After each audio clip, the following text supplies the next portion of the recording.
क्या लगता है क्या जनरल बाजवा के खिलाफ कार्रवाई के इम्कानात को रद्द किया जा सकता है, क्योंकि उन पर भी तो इल्ज़ामात हैं, या उनके इल्ज़ामात को अपने तौर पर फौज की जानिब से देखा जा सकता है? आप अपना सवाल दोहरा सकती हैं, किसके खिलाफ कार्रवाई के बारे में आप? जी, मैं कहना चाह रही हूँ कि क्या जनरल बाजवा के खिलाफ भी कार्रवाई के इम्कानात को रद्द किया जा सकता है? देखिए, इस हवाले से अभी कोई इतला तो नहीं है, लेकिन जो जनरल फैज हमीद का मामला था, ये कुछ अरसे से चल रहा था। ये खबरें आ रही थी, पहले कुछ ऐसी खबरें भी थी कि शायद उनकी जो मूवमेंट है उसको रिस्ट्रिक्ट कर दिया गया है। फिर मीडिया में उनकी कंप्लेंट्स के हवाले से, जो ये जिन कंप्लेंट्स का भी जिक्र भी किया गया है, जिनका ताल्लुक रियल एस्टेट से है, इनका जिक्र होता रहा। हमने ना सिर्फ सोशल मीडिया बल्कि टीवी के ऊपर भी देखा कि इन पर कुछ बात होती रही। तो ये तमाम की जो तमाम चीजें हैं, जनरल फैज हमीद से मुतालिक अभी तक चीजें ये सामने आ रही थी। जनरल बाजवा की बहुत सारी चीजों का जो ताल्लुक है, मामलात का ताल्लुक है, वो सियासी मामलात से तो है,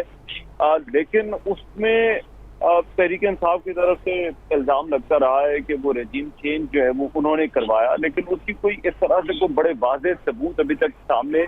नहीं आ सके। तो मेरा ख्याल है जनरल बाजवा का जो केस है वो जनरल फैज हमीद के केस से बिल्कुल मुख्तलिफ है, और उसकी नोयत भी जो है वो फर्क है। दूसरा, फौज की एक ट्रेडिशन है या रवायत है, और फौज के बारे में जो है वो ये कहा जाता है कि जो आर्मी चीफ होता है उसकी हैसियत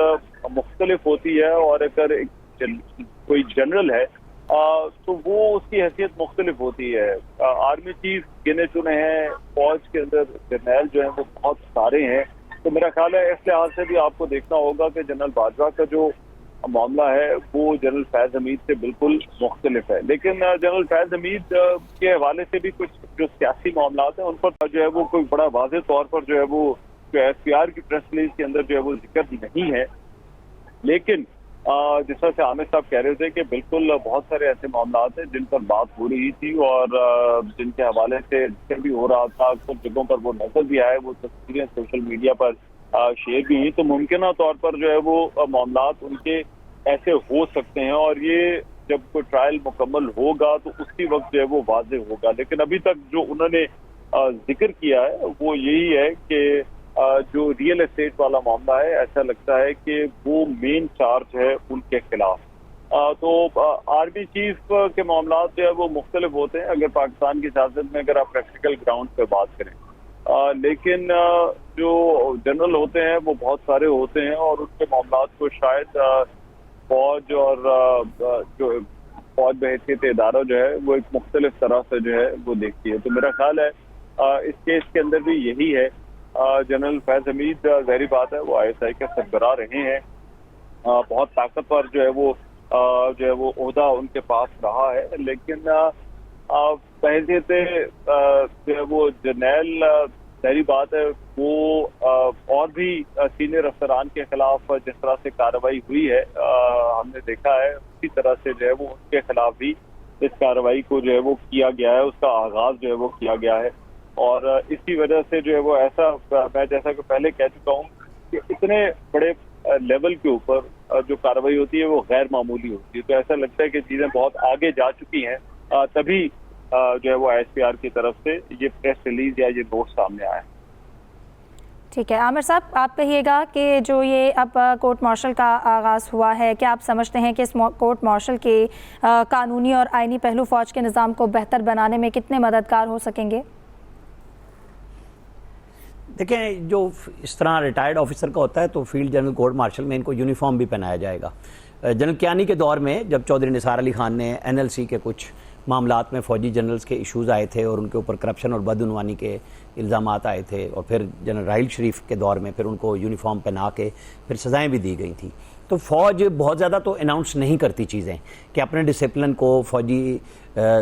उसके अंदर डिसिप्लिन में रह के सज़ाएँ दे दी जाती हैं। पता तब चलता है जब उनमें से कोई लोग हाई कोर्ट या सुप्रीम कोर्ट तक पहुँचते हैं कि हमारे साथ ये गलत हुआ या सही हुआ, वरना वो डिसिप्लिन के अंदर ही तय हो जाती हैं चीज़ें। अब ये चूंकि एक पॉलिटिकल काम था और ज़्यादा बड़ा काम था और ब्रेक एक लगी हुई थी लंबे अरसे से, और बताया भी गया था कि जनरल फैज़ हमीद के ख़िलाफ़ बाकायदा सुप्रीम कोर्ट ने चूँकि रेफ़र किया था, ये आप और हम सब के जहन में रहना चाहिए कि ये मामला सुप्रीम कोर्ट ने डिफेंस मिनिस्ट्री के थ्रू GHQ को भेजा था टॉप सिटी का, कि उसके अंदर ये जब DGI थे उस वक्त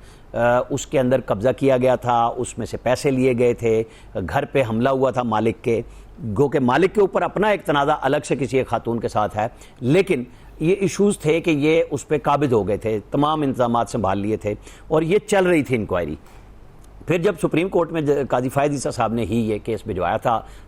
डिफेंस मिनिस्ट्री के थ्रू कि GHQ इसको देखे कि उनके ऑफिसर के बारे में ये शिकायत है,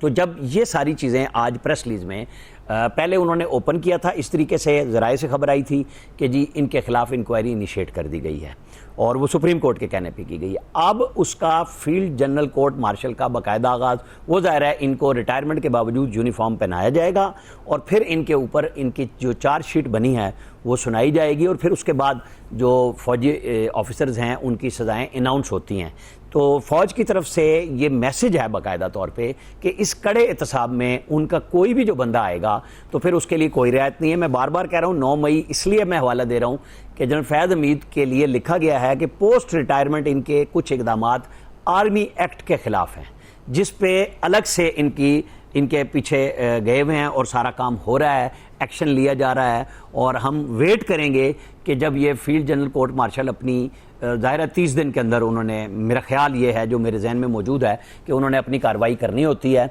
जिसकी बुनियाद पे जो सुप्रीम कोर्ट में PTI के लोग पकड़े गए हैं, फौजी अदालतों की तहवील में गए हैं, सुप्रीम कोर्ट में एक स्टे मिला हुआ है कि जी वो अपनी सज़ाएँ ना सुना सकें या फैसले ना सुना सकें, और बड़ा अरसा हो गया वो मुसलसल पेंडिंग चल रहा है, 2-3 दफ़ा पेशियाँ भी लगी हैं और लोग कहते भी हैं, PTI के लोग भी कह रहे हैं कि जी अब आपने कितनी उनको सज़ा देनी है जिन लोगों को आपने तहवील में लिया है, लेकिन वो चूँकि सुप्रीम कोर्ट का स्टे है तो वो तो हम कुछ नहीं कर सकते, उसके ऊपर हम और आप बात कर सकते हैं कि जी उस स्टे को भी फैसला होना चाहिए कि आया सिविलियन का ट्रायल हो सकता है, नहीं हो सकता है। पहले जो फौजी मामला था, चूँकि ये फौजी तनसीबात पे हमला है एक्चुअली, यानी जिसको खान साहब, इमरान खान साहब तो कहते हैं ना कि कौन सा मुजाहरे पे पाबंदी है, प्रोहिबिटेड एरियाज़ हैं, डिक्लेयर्ड एरियाज़ हैं कैंटोनमेंट के, कि वहाँ पे आप सियासी नारेबाजी या इस तरह के मॉब नहीं लेके जा सकते। यहाँ लीडरशिप ने बाकायदा माना, इमरान खान तो कहते हैं मैंने कहा था GHQ में जाएँ और पूरा मन मुजाहरा करें जब भी मुझे अरेस्ट करें, और जो लोग जा रहे थे वो लाठियों के साथ और बाकी चीज़ों में कर्नल शेर खान शहीद के उनके मुजस्मे को गिराया, यादगारों को तोड़ा, पेशावर में पहुंच गए, जगह पे ये लोग पहुंचे और एक ही वक्त में पहुंचे, तो उससे वो कहते हैं कि ये बाकायदा एक जो बगावत थी जिसको कुचल दिया गया था। फौज ने अपने तरीके से, बांग्लादेश में देखे ना गोलियां चल गई, यहाँ फौज बिल्कुल साइड पे हो गई कि अपने सिविलियंस पे गोली ना चलाएं, वरना उस दिन पता नहीं शायद कत्लेआम होता कि जिस तरीके से कोर कमांडर हाउस में घुस गए, ISI के दफ्तर में घुस गए। फौजियों की आदत नहीं होती कि उन्होंने मुज़ाकरात करने होते हैं, वो या इशारा करते हैं कि रुक जाओ या गोली मारते हैं। तो वहाँ पे ये बहुत फौज ने सेंसिबली काम किया था कि ये काम नहीं हुआ था कि अपने ही हमवतनों पे, वरना शायद गेम यही प्लान था जो लोग पीछे थे। अब ये सारी साजिश खुल के आएगी, ये पीछे नहीं हटेगी।